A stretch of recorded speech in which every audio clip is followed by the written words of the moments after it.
감사합니다.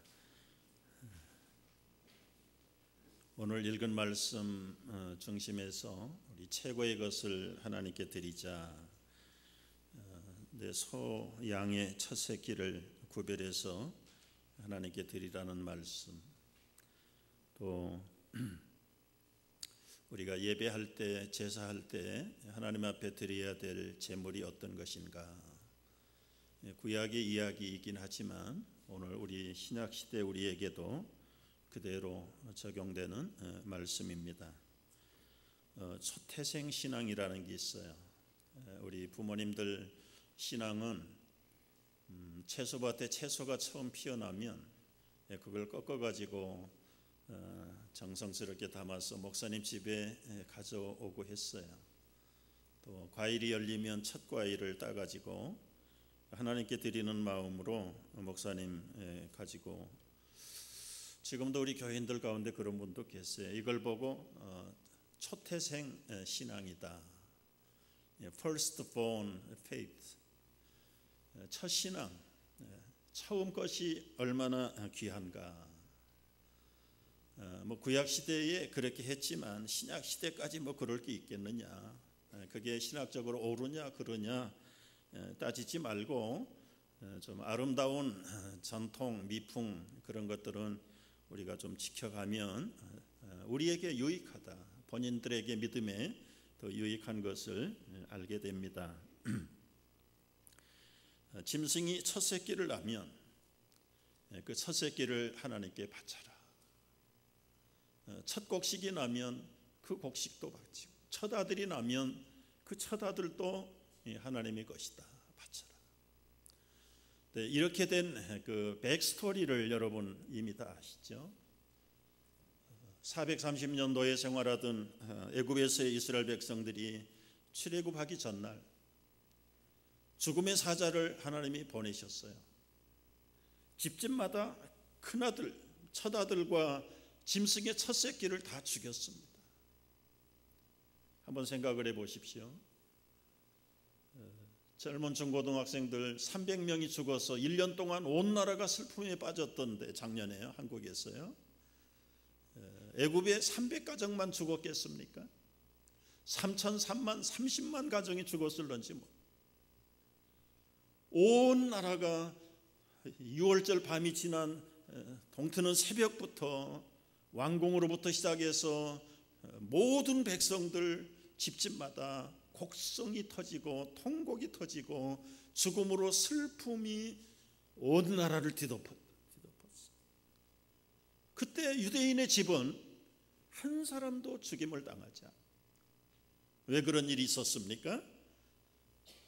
하나님이 약속한 대로 어린 양의 피를 문에다가 바른 유대인의 집에는 죽음의 사자가 패스오버했어요. 마땅히 죽어야 될 큰아들, 첫아들과 첫 새끼가 죽지 않고 살아 있게 된 것이에요. 그때부터 이스라엘 백성들에게는 이 초태생, 처음 난 아들, 처음 난 짐승의 새끼는 하나님이 그냥 살려주신 것이다. 그것은 너희 것이 아니라 하나님의 것이다. 그래서 하나님께 바치는 규례가 만들어진 것입니다. 여러분, 우리가 하나님께 왜 드려야 되는가? 믿음이 좀 부족할 때는 모처럼 교회 가면 맨날 바치라 그러고 드리라 그러고, 어떤 분은 그래, 야, 요즘 목사님들은 그냥 간도 빼가고 이제는 피도 뽑아가고, 그게 뭔가 했더니 혼혈도 하고 장기 이식도 하라고 그런다. 눈도 뽑아가고, 그 목사가 뽑아가나요? 우리 이웃들을 향해서 다 주자는 거지요. 도대체 믿음이 부족할 때는, 교회 갔다가는 이게 다 그냥 다 뺏기게 생겼다. 왜 바치라고 그러는가? 하나님이 나에게, 우리 가정에 무슨 큰 복을 준 것도 아닌 것 같은데, 저도 모를 때는 그런 오해를 좀 했어요. 그런데 어느 날 묵상하다가, 내가 너를 위하여 몸버려 피 흘려 주었는데 너는 나를 위해서 무엇 주느냐? 그렇구나.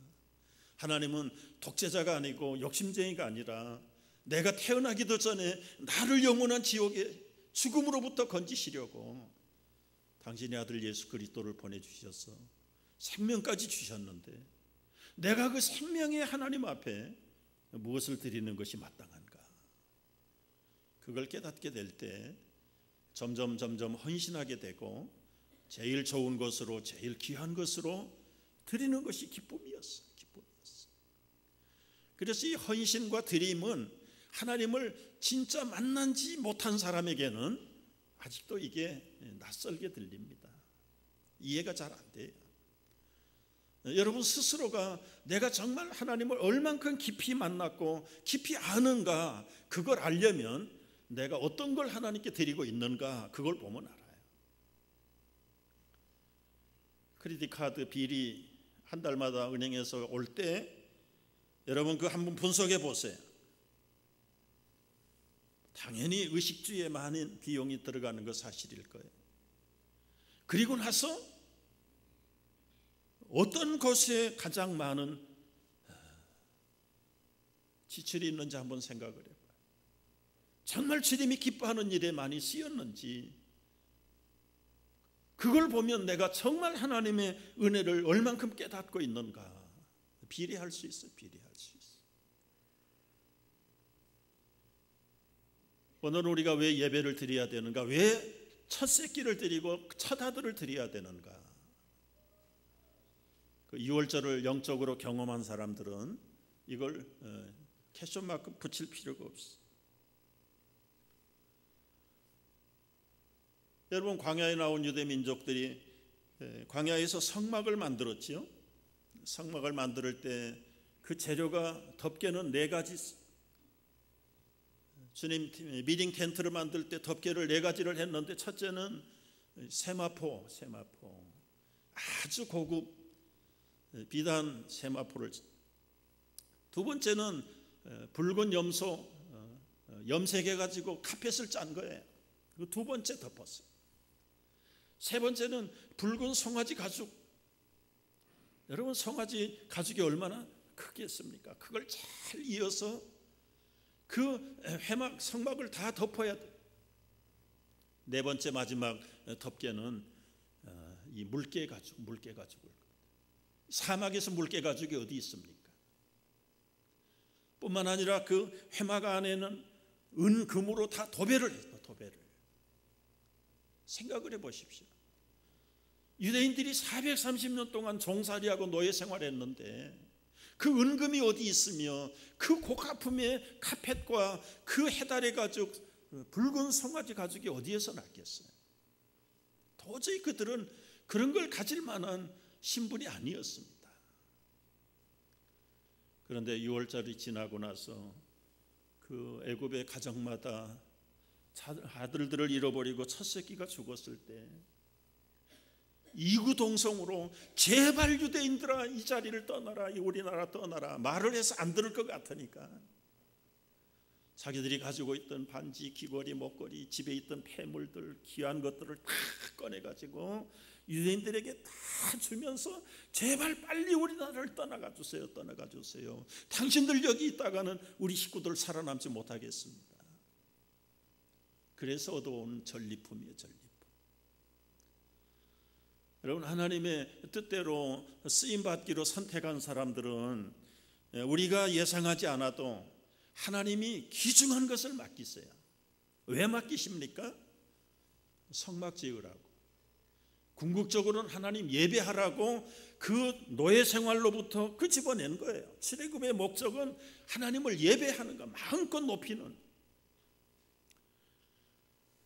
그런 과정에서 오늘 제사를 드릴 때, 예배를 드릴 때 바쳐야 될 제물에 대해서 말씀을 하는 거예요.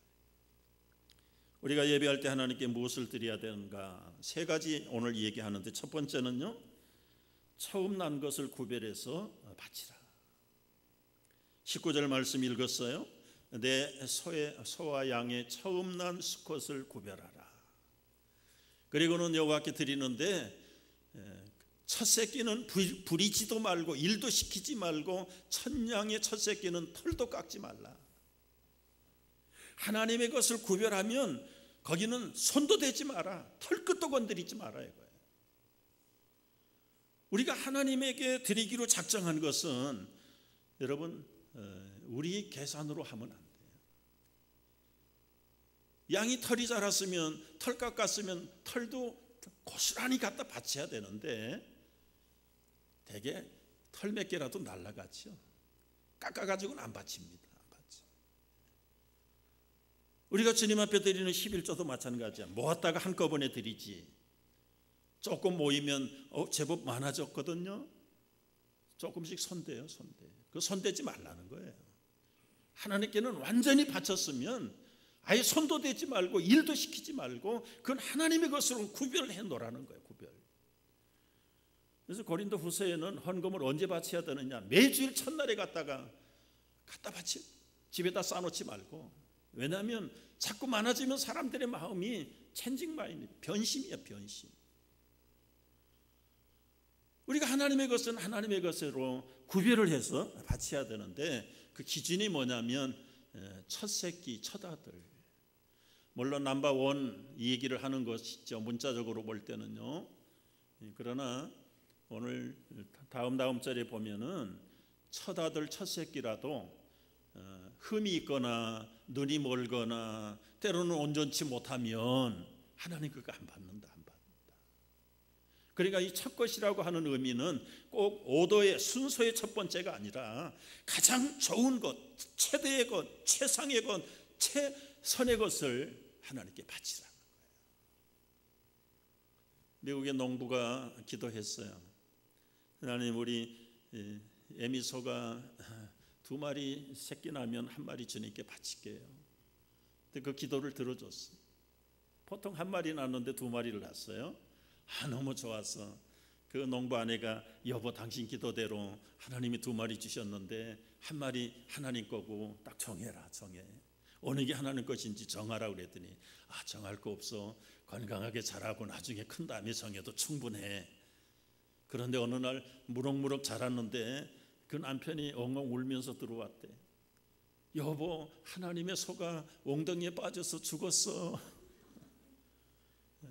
죽은 소가 하나님 거라는 거예요. 정해놓지도 않고 있다가. 그게 여러분 우리가 분명히 해야 돼.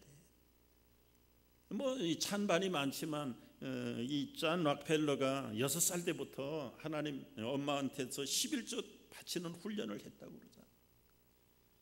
일주일 용돈 10센트를 지어주고 거기 10분의 1은 얼마냐? 1센트입니다. 그 1센트는 누구 것이냐? 하나님의 것입니다. 그러면 네 손으로 하나님의 11조를 갖다 바쳐라. 6살 때부터 엄마를 통해서 배운 하나님의 구별하는 훈련을 해서 나중에는 11조만 계산하는 CPA가 43명이었다. 너무 유명한 얘기죠. 여러분 하나님의 것은 하나님에게 구별해서 바쳐야 되는데 우리는 구별하기를 싫어해요. 좀 쓰다가 남으면, 좀 여유가 있으면. 언제 여유가 있어요? 없어요. 이건 하나님의 것입니다라고 딱 바치면 그게 되는데 그걸 결정을 안 한단 말이죠. 결정을. 첫 아들을 바쳐라. 첫 새끼를 바쳐라. 이 아들들 가운데서 대개는 큰 아들을 하나님께 서원해가지고 목사시키는 그런 가정도 의외로 많이 있어요. 한국에서 있었던 일들이에요. 공부 잘하는 아들, 야 너는 서울대학 가서 출세해야 돼. 공부 못하는 아들, 야 너 영 갈 데 없으면 신학대학이나 가볼래? 공부 못하고 비리비리한 사람 신학대학에 보내서 목사시키겠다고. 그런데 똑똑하다고만 하나님이 다 받아서 목사 만드는 건 아니에요. 아무리 똑똑해도 새롭게 바꿔가지고 하나님께서 목사 훈련시켜서 만들지, 미련하다고 해서 하나님이 그 미련한 것을 오히려 새롭게 변화시켜서 똑똑한 사람을 부끄럽게 하는 것, 가난한 사람 불러서 부자를 부끄럽게 하는 것, 약한 사람을 불러서 건강한 사람을 부끄럽게 하는 것이 하나님의 능력인데, 하나님이 쓰시는 사람은 어떤 사람인가? 하나님이 받으시는 재물은 어떤 것인가? 부족할지라도 정해놓는 거예요. 이건 하나님의 것입니다라고 정해놓는 것. 일주일 가운데 하루, 이 날은 주님의 날입니다 정해놓은 게 주일이잖아요. 우리가 쓰고 우리가 벌어서 드리는 건 내가 벌고 쓰는 것 같지만 하나님이 건강 주시고 환경 주셔서 얻어지는 인권 가운데 그게 하나님의 것은 10분의 1입니다. 유대인식으로 따지면 27%가 하나님의 것입니다. 구별해 놓으면 그건 절대로 손을 못 대고 하나님 앞에 온전히 구별해서 바치는 그것이 초태생의 신앙. 우리가 이런 초태생 신앙을 신약 시대에 있지만 성별 원리에 성별 원리. 이 성별을 해야, 구별을 해놔야 우리가 조금 더 시험받지 않고 흔들리지 않고 주님 앞에 인정받는 사람이 될 줄로 합니다. 두 번째 보면은 우리가 예배할 때 하나님 앞에 무엇을 드려야 되는가? 오늘 20절 말씀을 보면은 여호와께서 택하신 곳에서 바치라. 너와 내 가족은 매년 여호와께서 택하신 곳, 그 중앙 성전 예루살렘에 올라가서 성전에서 첫 새끼 첫 아들을 바친다. 예수님도 예루살렘 성전에 결례식 하러 갔잖아요. 그게 바치는 거예요. 바치는 거예요. 내 하나님 여호와 앞에서 먹을지니라. 하나님께 드릴 건 드리고, 그리고 남은 제물의 고기들은 그 가족들과 때로는 노비들과 때로는 레위 사람들과 함께 기쁘게 먹게 돼 있다. 그래서 적어도 1년에 한 번씩은 예루살렘의 중앙 성전에 올라가서 하나님 앞에 구별한 것들, 하나님께 드리기로 한 제물들을 바치는 것이 이스라엘 백성들에게 내린 규례. 자, 이제 오늘 우리는 유대인도 아니고 뭐 예루살렘 성전도 갈 수도 없고, 그럼 어떻게 이 말씀을 우리는 신약 시대에 우리는 적용을 해야 되는가? 하나님이 정해 놓으신 신약의 장소가 어디입니까? 교회입니다. 교회. 주님의 성령이 우리 속에 들어온 사람들이 성전이지요. 이 성전들이 모이는 곳이 공동체 교회예요. 교회는 영적으로 볼 때는 머리가 그리스도고 그리스도에게 붙어있는 바디예요. 바디. 한 사람이 교회가 될 수 없어요. 두세 사람이 모이는 곳에 하나님의 몸된 교회가 시작이 돼. 그래서 우리가 예배할 때는 특별한 시간, 특별한 날을 정해서 특별한 장소에서 모이는 곳이 성령을 모시고 사는 성도들이 모인 그곳이 성전이에요. 성전. 구약의 성전하고는 개념이 다르지만 하나님의 영을 모시고 사는 우리가 거룩한 성전인 것을 너희가 알지 못하느냐? 그러니까 개인적으로 있을 때는 이 성전을 깨끗하게 보관해야 돼. 깨끗하게. 왜 이 하나님의 성전을 불의의 병기로 드리느냐? 너희 지체를 깨끗하게 보관해서 의의 무기로 하나님 앞에 드려야 된다. 그래서 우리가 예배를 하는 것은 이 하나님이 특별히 정해놓으신 이 교회에 모여서 하나님 앞에 예배를 드리는 것이 이 구약의 원리하고 일치하는 거예요. 요즘 인터넷 시대에 혼자 집에서 무슨 뭐 직장에서 인터넷으로 예배를 드린다. 안 하는 것보다 베러 나띵인데, 베러 된 나띵인데, 그것은 쉽게 표현을 하면 몸에서 팔이 끊어져 가지고 팔 혼자서 지금 예배하는 거예요.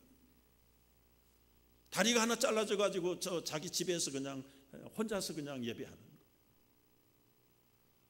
그 예배라는 게 결국은 뭔가 드림인데 시간 안 드리죠. 장소도 안 나오죠. 헌금은 어디 갖다 드릴 건데, 그런 사람 헌금 드릴까요? 안 드릴 거예요. 그런데 이 교회라는 것은 흩어졌던 지체들이 모여가지고 한 몸을 만드는, 한 몸을. 그래서 머리이신 예수 그리스도에게 그 머리 위에는 하나님이 계시잖아요. 하나님에게 드리는 이 예배야말로 정말 하나님이 기뻐 받으시는 이 특별히 지정한 장소. 그래서 이 머리 대신 예수님 앞에 붙어있는 지체들은 여러분이 손가락 하나 힘이 없어요. 그러나 여기 붙어있기 때문에 아무도 끊어갈 수가 없어요. 성도들이 약해 보이지만 주님의 교회이기 때문에 그 교회를 음부의 권세가 이기지 못한다. 세상의 권력으로 우리 육신의 목숨은 빼앗아갈 수 있지만 우리 영혼의 생명까지, 그리고 주의 몸된 교회를 음부의 권세가 이길 수 없다고 그랬어요. 왜요? 머리가 예수님이고 그 머리 위에는 하나님이 보호하시는 당신의 몸인데 그 몸을, 하나님을 누가 이긴다는 말입니까? 누가 이긴다는 말이에요. 여러분, 우리 지체된 성도들을 귀하게 여기고 교회를 참 귀하게 거룩하게 여겨야 될 이유가 거기 있어요. 건물이 웅장한 교회는 뭐 높아 보이고, 쉬운 말로 개척교회는 힘이 없어 보이고 약해 보이고 함부로 해도 될 것 같고, 천만에요. 그러면 안 돼요. 이 교회가 다 그리스도의 몸이기 때문에 그 거룩한 몸을 가장 귀중하게 여기고, 우리가 지체된 우리가 깨끗하게, 정말 주님 첫 태생이 누굽니까? 사실은 여러분이 둘째 셋째라고 그래서 첫 아들이 아닌 게 아니에요. 그리스도께서 잠자는 자들의 첫 열매가 되었고, 그 그리스도와 영적으로 연합하는 사람들이 이제는 첫 열매가 되죠. 우리가 얼마나 귀중한 하나님의 존재들인가를 바로 알아요. 여러분, 우리가 주님 앞에 드릴 때 정말 귀중한 것, 최고의 것을 드려요. 모이는 것도 정말 주님의 교회 안에서 최선으로 모이는 데 힘써요. 그래서 이 교회를 교회되게 튼튼하게 하는, 그 교회는 교회만 부강하는 것이 아니라 그 교회에 속해 있는 가정이 강건해지고요, 그 가정이 있는 사회와 그 국가는 건강한 국가가 되는 거예요. 유럽이 무너진다. 뭐가 무너졌습니까? 교회가 무너진 거예요. 교회가 무너지면 가정이 무너지고 심령이 무너지고 결국은 나라가 다 무너지는 겁니다. 미국도 정신을 차리지 않으면 지금 무너지는 이 스타팅이 시작된 것 같아요. 350년 정말 믿음의 선조들이 세워놓은 이 뿌리들을 다 치워버리고 이제는 사람들의 불신앙으로 이 나라를 움직여 가려고 하는, 불신앙 정도가 아니라 죄를 진리라고 인정해주는 그런 나라가 돼가지고, 이거는 앞으로 굉장히 우리가 걱정을 해야 되고 기도를 많이 해야 될 거예요. 모국의 소식을 뉴스를 통해서 듣습니다. 두려워하지 마라. 그렇다고 두려움이 사라지는 건 아니지만, 우리가 두려워하면서도 두려워하지 말 것은, 하나님 어찌하든지 70년 됐습니다. 북한을 흔들어서라도, 소시의 국지적인 전쟁이 일어나서라도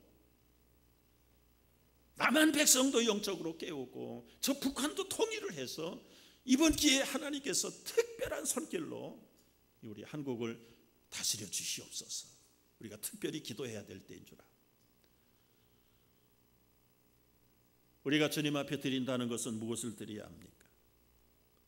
우리 개인의 성전화, 우리 가정의 거룩함, 그 가정과 개인들이 모여서 거룩한 교회를 중심으로 해서 나라가 건강해지고 세계가 든든하게 서가는, 그것이 하나님 나라에 기대하시는 통치의 방법입니다. 마지막 우리가 생각할 것은 23절에 보면은 오직 피는 먹지 말고 물같이 땅에 쏟을지라. 그래서 여호와의 흘리신 피를 의지해서 우리가 예배를 드리고 구약의 제사를 드렸던 겁니다. 우리 너무 잘 아는 데는 피는 무엇입니까? 생명이에요. 생명. 근데 이 생명은 하나님이 죽지 않게 만들었어요. 그런데 왜 죽습니까? 왜 죽어요? 죄를 지으면 정령 죽는다. 그래서 이 죄 때문에 우리 생명, 육체의 생명이 한번 죽임을 당하는 거예요. 나라에서도 죄를 지으면 감옥에 갑니다. 큰 죄를 지으면 사형을 받아요. 사형. 생명을 빼앗기는 거예요. 구약시대에 죄를 지으면은 그 죄값으로 우리 생명을 하나님이 빼앗아 가야 되는데 생명은 하나뿐이에요. 그래서 생명 대신에 짐승, 양이나 염소나 송아지, 심지어 없는 가난한 사람들은 비둘기 생명을 대신해서 우리 생명 대신으로 죄값으로 하나님께 바쳤어요. 한 번 죄를 지으면 그 죄를 용서받으려면 짐승 한 마리씩을 생명을 바쳐야 해요. 그렇다면 한번 계산을 해보십시오. 하루에 짐승 몇 마리쯤 잡아야 되겠습니까,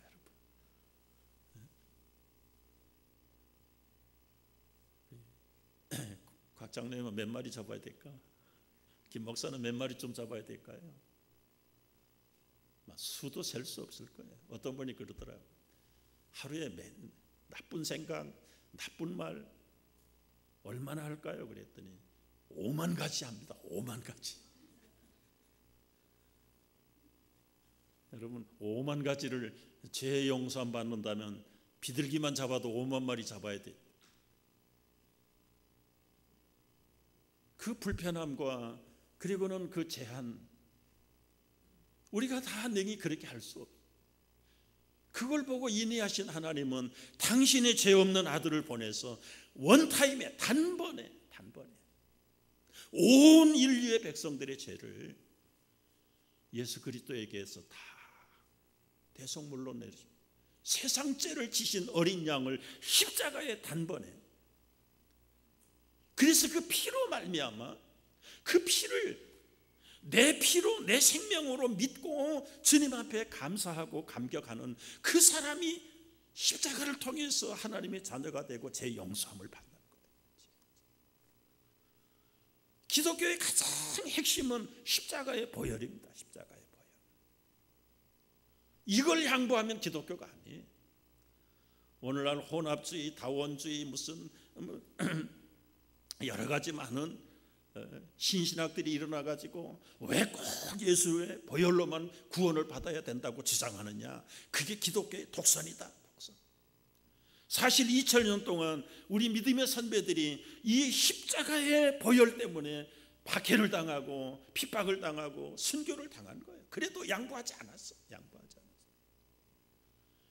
이 십자가 예수 그리스도의 어린 양의 보혈을 빼버리면 착한 마음 가지고 살면 천국 간다. 선한 일을 많이 하면 하나님이 그걸 버리겠냐? 하나님이 정해놓으신 구원은 마음이 착해서 천국 가는 게 아니에요. 선을 해서 구원의 조건이 되는 것이 아니라 누구든지 예수 그리스도의 이름을 부르는 자는 구원을 얻으리라. 분명히 믿으셔야 돼요. 아멘입니까? 아무리 폐쇄적이고 그냥 꼴통보순이 해도 양보해서 안 될 것은 십자가의 보혈, 예수 그리스도의 유일하심. 그거 빼놓고 기독교 안에서도 이슬람을 믿어도 천국 가고 불교를 믿어도 천국 가고 명칭이 좀 달라서 극락하고 그 헛소리하는 신학자들이 가끔 있어. 이해가 안 되는 건 하나님이 죽었다고 그러고 신학 박사가 됐어요. 하나님이 죽었는데 무슨 신학할 게 뭐가 있어? 어떻게 죽었는가 연구했는가 보자. 이게 우리가 주님이 정해놓으신 이 구원의 조건은 예수 그리스도의 십자가. 현대사에 무슨 피 이 얘기를 하십니까?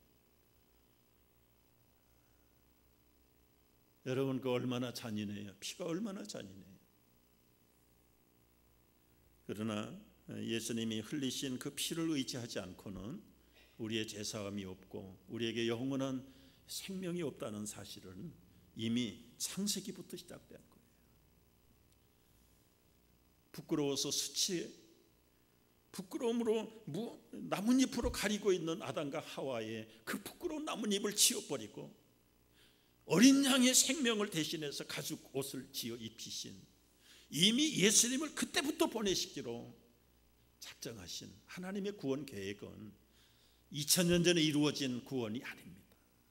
이미 에덴 동산에서부터 시작된 하나님의 구원 계획이기 때문에 우리는 이 십자가의 보혈, 예수 그리스도의 대속의 죽음과 부활은 우리 목숨을 빼앗기는 한이 있어도 양보할 수 없습니다.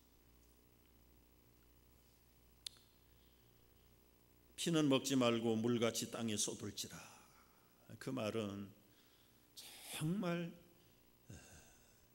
이 제물로 죽은 세상죄를 지신 어린 양의 보혈이 얼마나 귀중한 것인가에 대해서 말씀입니다.